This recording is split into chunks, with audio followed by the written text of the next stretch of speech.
sou terrível. Vou lhe dizer que ponho mesmo pra derreter.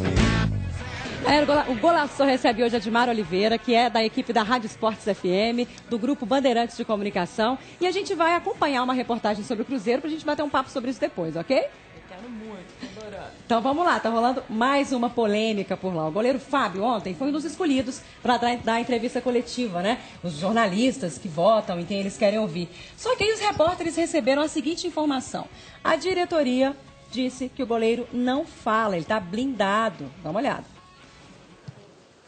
O assunto Fábio continua dando o que falar na Toca da Raposa.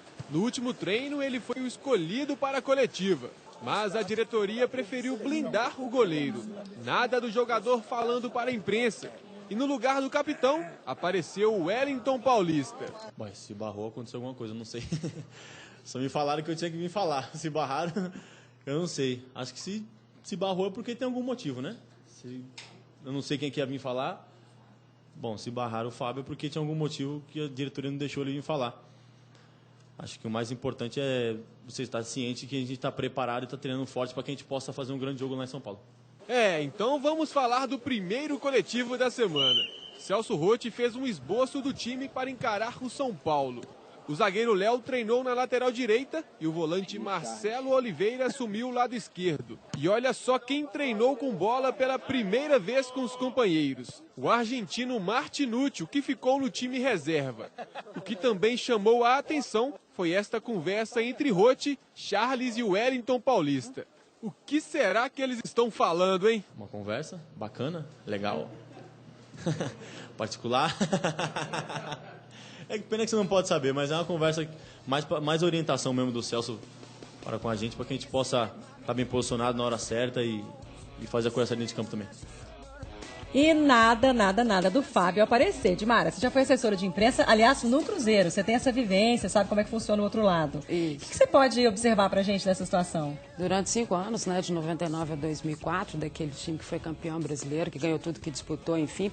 Eu sempre digo o seguinte, Letícia, quanto mais você esconder a situação, mais questionamentos você vai ter sobre elas. Eu acho que o Fábio é um jogador extremamente experiente, não se iluda o torcedor, não se iludam os jornalistas. Quando ele sai de campo e a gente faz aquelas perguntas incisivas para ele, o Fábio responde exatamente aquilo que ele quer responder.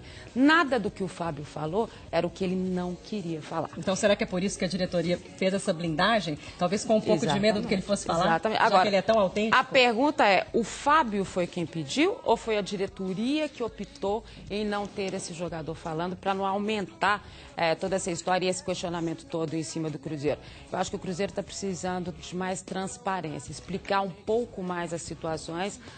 Acho que o torcedor está muito sem informação.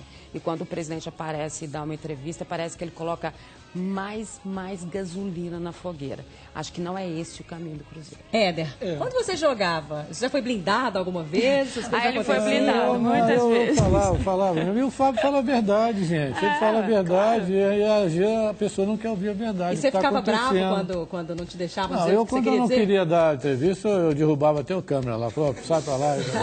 Ele era calmo pra caramba. Ele era tranquilo, era muito calminho. Mas o Fábio falou a verdade. E às vezes a verdade dói. E o Cruzeiro, como a Dimara falou, tem que mostrar para a torcida realmente o que está acontecendo.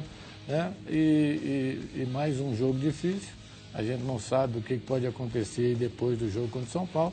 E vamos esperar. Tomara que o Cruzeiro vença para dar uma sequência aí melhor. Porque já 4 jogos não vence.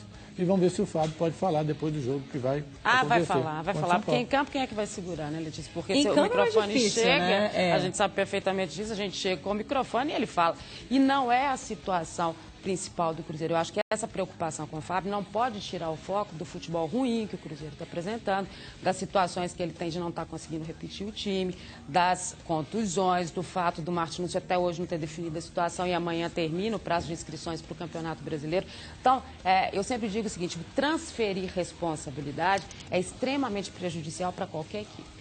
Dimara, agora para a gente falar sobre o jogo do Atlético, você também chegou a trabalhar com o Luxemburgo. O que você acredita que ele está fazendo para levar um resultado positivo sobre o Atlético? Vou te contar que ontem eu falei com ele, tentei tirar alguma coisinha, ele está lá, Misterioso. Misterioso. Ele é danado. Mas ele é danado e o Éder sabe perfeitamente disso. Eu acho que a preocupação do Atlético, especificamente com o Grêmio, tem que ser com o meio-campo. Né? Eles têm um meio-campo extremamente forte, marca muito bem, joga pelos lados do campo, coisas que o Atlético tem muita dificuldade de fazer esse tipo de marcação, porque hoje o Atlético é um time de toque de bola. Quando você toca a bola, é mais complicado você encaixar essa marcação. Então, os minutos iniciais são fundamentais para o Atlético definir o que ele vai fazer em termos de jogo. E os dois atacantes também do Grêmio. Fenomenais. E o Vanderlei anda conseguindo controlar os meninos, que não são fáceis. Principalmente o Kleber, né? Principalmente o Kleber. Acho que esse é um segredo que o treinador depois tem que contar para muita gente.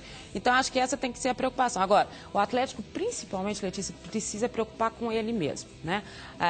Quando as pessoas dizem assim, o Atlético teve uma queda técnica. O Atlético não teve uma queda técnica. O Atlético hoje é uma equipe muito bem marcada, que se conhece o futebol dele. No retorno, todas as equipes já jogaram com ele, ou seja, sabe perfeitamente a forma de jogar do Atlético. Então, o Cuca está trabalhando em alternativas que ele possa ter para estar fazendo com que os adversários tenham mais dificuldades nessa marcação. Tecnicamente, ele é muito superior ao Grêmio. O Grêmio tem muitas dificuldades em alguns setores, mas tem um treinador que trabalha muito bem taticamente. Eu acho que a gente vai ver um duelo tático fantástico. Com certeza vai ser um jogão, né? Todos os lados, inclusive a aplicação ali das torcidas, né? Na hora de dar força para a equipe. O que você espera, Éder, do papel da torcida? A torcida não pode, como tem feito nos últimos jogos aí, o Atlético no Independência é quase que imbatível. O Atlético acostumou a jogar no Independência, isso é importante a gente falar, o torcedor... E num gramado difícil. E o Luxemburgo já deu até um pitacozinho, falando que a pressão em cima da arbitragem lá acaba expulsando um jogador. Porque ele gosta. Ele é danado, fica esperto aí, hein, galera, cuidado, hein? Atenção, né, gente? Golaçou vai para um rápido intervalo e volta já já.